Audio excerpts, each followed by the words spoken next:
Good morning. आज के व्याख्यान में हम बौद्ध दर्शन एवं आयुर्वेद इस विषय पर चर्चा करेंगे।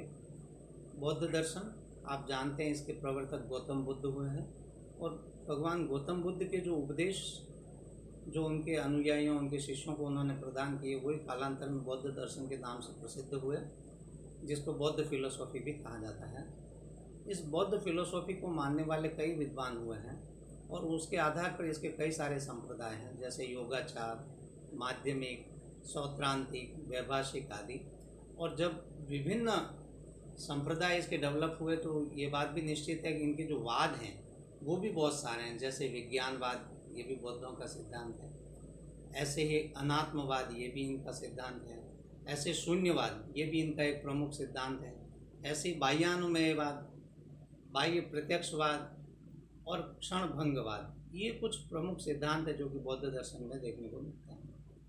इनमें से मैं आज के व्याख्यान में आपको विशेष रूप से क्षणभंगवाद या जिसको क्षणिकवाद भी कहते हैं उस पर विशेष चर्चा करूंगा, और उसके बाद संक्षेप में जो अनात्मवाद की थ्योरी है बौद्धों की उस पर चर्चा करूंगा, और उसके बारे में आयुर्वेद में हमें क्या वर्णन मिलता है इसको आपको बताने का प्रयास करूंगा।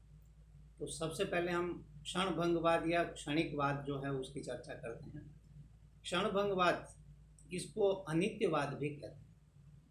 क्षणभंगवाद की जो थ्योरी है उसके जो विद्वान है उनका ये मानना है कि इस संसार में कोई भी वस्तु स्थायी नहीं है। प्रत्येक वस्तु जो कि कारण धर्मा है, जो कि कारण से उत्पन्न होने वाली है, वो क्षणिक है। एक क्षण में उत्पन्न होती है, दूसरे क्षण अपने सदृश को उत्पन्न करके वो नष्ट हो जाती है।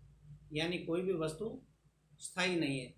तो चूंकि प्रथम क्षण में उत्पन्न होती है, द्वितीय क्षण में अपने सदृश को उत्पन्न करके वो नष्ट जब हो जाती है, तो द्वितीय क्षण में भी यह वही वस्तु ऐसा हम व्यवहार करते हैं। ऐसा क्षणिक विज्ञानवाद को मानने वाले जो विद्वान है, जिसको क्षणभंगवाद भी कहते हैं, इसको मानने वाले जो विद्वान है उनका ऐसा मानना है। अब यहाँ पर हम देखें, इन्होंने कहा कि जो भी कार्य पदार्थ हैं जो कि कारण से उत्पन्न होने वाले हैं, वो जब उनका आदि होता है तो उनका अंत भी होता है। कोई भी पदार्थ जो कि कारण धर्म है वो स्थायी नहीं है। ये बात मैंने अभी कही आपसे। अब आयुर्वेद में देखें कि ये क्षणभंगवाद का जो स्वरूप है वो देखने को मिलता है कि नहीं मिलता है। तो आयुर्वेद में कहीं क्षणभंगवाद को स्वीकार किया है और कहीं क्षणभंगवाद को स्वीकार नहीं भी किया। दोनों बातें देखने को मिलती है। तो सबसे पहले हम यह जानें कि क्षणभंगवाद का स्वरूप कहाँ स्वीकार किया या कहाँ देखने को मिलता है। तो इसके लिए 2-3 उदाहरण मैं आपको देना चाहूँगा। एक आयु की पर्याय में जो नित्यक शब्द दिया है वह भी क्षणभंगवाद को स्वीकार करने में समर्थन में दिया जाने वाला एक उदाहरण है। आप देखिए, नित्यक का शाब्दिक अर्थ है जो नित्य प्रति गमनशील है और जो नित्य प्रति विनाशशील है। आप इस बात से एग्री करेंगे कि आयु जो है वो नित्य प्रति विनाशशील है, क्षय को प्राप्त होती रहती है, स्थायी नहीं है। आयु शब्द जो है जिस धातु से बना है, मैंने पूर्व के व्याख्यानों में भी कहा था कि आयु शब्द गति अर्थक धातु से बना है, स्थिरता अर्थ वाले धातु से नहीं बना। और उस आयु का पर्याय जो नित्यक है वो नित्य प्रति गमनशील होना आयु का जो लक्षण है उसको व्यक्त करता है। साथ ही साथ नित्य प्रति आयु विनाश को प्राप्त होती रहती है, नष्ट होती रहती है। इस बात को भी ये जो पर्याय है नित्यक ये स्पष्ट करता है। और इस नित्यक शब्द को देखने से ऐसा लगता है कि क्षणभंगवाद यानी प्रति क्षण आयु जाती रहती है। ऐसा एक ये उदाहरण हमें मिलता है। ऐसे काल को भी जब हम डिवाइड करते हैं तो नित्यक काल और आवस्थिक काल जो कहते हैं, उनमें से जो नित्यक काल है उसको भी नित्यक काल क्यों कहा? तो वो नित्य प्रति गमनशील है, नित्य प्रति विनाशशील है, इसलिए उसको नित्यक काल कहा।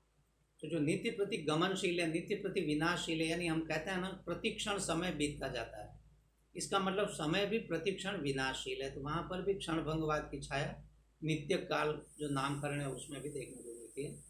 इसके अलावा आयुर्वेद में ये कहा है कि जितने भी उत्पत्ति धर्मा पदार्थ है, जो सकारण उत्पत्ति जिनकी होती है, सकारण ना भी कहें तो जितने भी उत्पत्ति धर्मा पदार्थ हैं वो कारण से युक्त होते हैं और वो विनाशशील है, वो स्थायी नहीं है।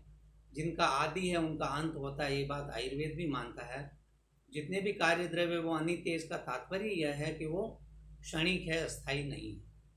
तो यहाँ पर हमें कुछ ऐसा देखने को मिलता है जिससे यूँ लगता है कि आयुर्वेद क्षणभंगवाद को कई अर्थों में स्वीकार भी किया है। लेकिन कुछ प्रसंग ऐसे भी हैं आयुर्वेद में जहाँ पर क्षणभंगवाद को स्वीकार नहीं किया है। जैसे आत्मा, आत्मा को आयुर्वेद में नित्य कहा है, अनादि कहा है। अनादि का तात्पर्य यह है कि इसका आदि यानी उत्पत्ति या प्रारंभ कब से हुआ ये हमें पता नहीं है। ये अनादि है, ये नित्य है, ऐसा आत्मा के अर्थ में कहते हैं। और आत्मा के संदर्भ में आयुर्वेद क्षणभंगवाद को स्वीकार नहीं करता, क्योंकि आयुर्वेद की स्पष्ट दृढ़ धारणा है कि आत्मा अविनाशी है, अजर अमर है, नित्य है। तो वहाँ पर क्षणभंगवाद को नहीं भी स्वीकार किया है। थोड़ा सा हम और आगे शारीर स्थान में देखते हैं। वहाँ पर बौद्धों के मत को आचार्य चरक पूर्व पक्ष के रूप में उपस्थापित करके फिर उसका खंडन भी करते हैं। वहाँ पर बौद्ध कहते हैं चरक शारीर 1 में कि न ते तत् सदृशास्तु अन्य पारंपर्य समुत्थिता सारूप्यात् ते त एव इति निर्दिश्यन्ते नवा नवा भावः तेषां समुदयो निरीशः सत्वसंज्ञकः कर्ता भोक्ता न स पुमान् इति केचित् व्यवस्थिता। ये बौद्धों का मत है, जिसको कि अग्निवेश ने अपने तंत्र में पूर्व पक्ष के रूप में प्रस्तुत किया है। इसका भाव यह है कि आप जिसको देख करके कहते हैं कि यह वही व्यक्ति है या वही वस्तु है, ये वह है नहीं, लेकिन परंपरा न्याय से, संतान न्याय से प्रथम क्षण उत्पन्न द्वितीय क्षण में अपने सदृश को उत्पन्न करके नष्ट हो जाता है, तो आप उसमें यह वही है वही है यह व्यवहार आप करते हैं। ऐसी बात यहाँ पर इन्होंने कही। और दूसरा एक महत्वपूर्ण संकेत यहाँ बौद्धों ने और दिया है कि ये मनुष्य जो है ये विभिन्न भावों का समुदाय है और निरीश है।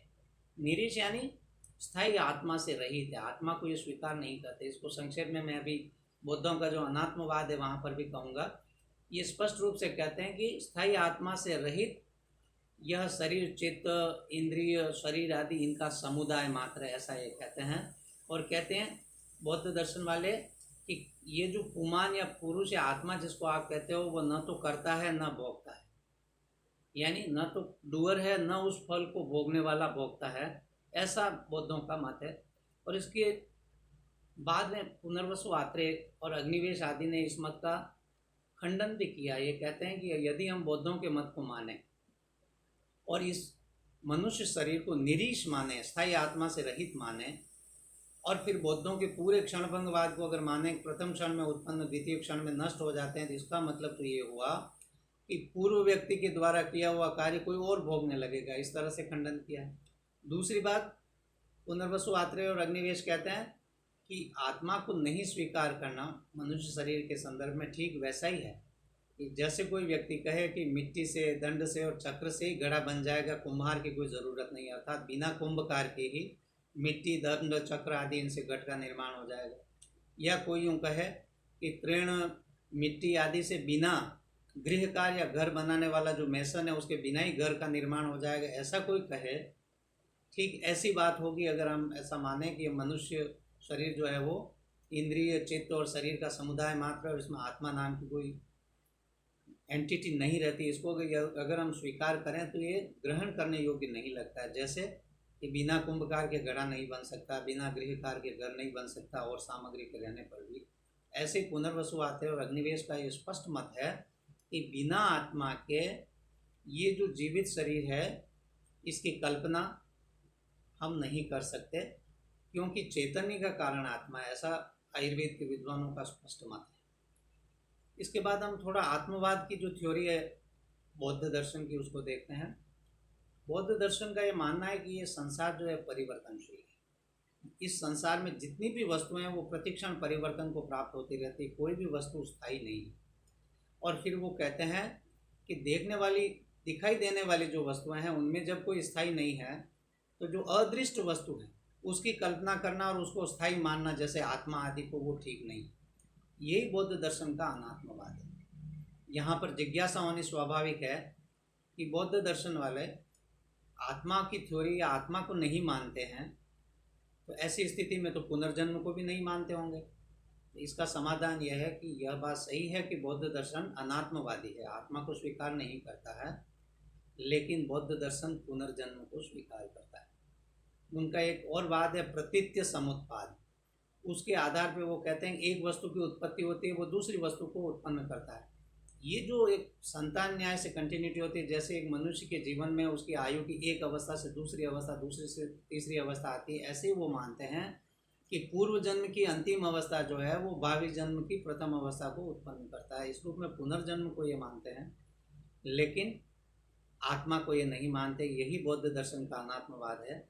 इनका ये मानना है कि ये जो मनुष्य शरीर है वो काय, चित्त, इंद्रिय आदि इनकी समष्टि मात्र है।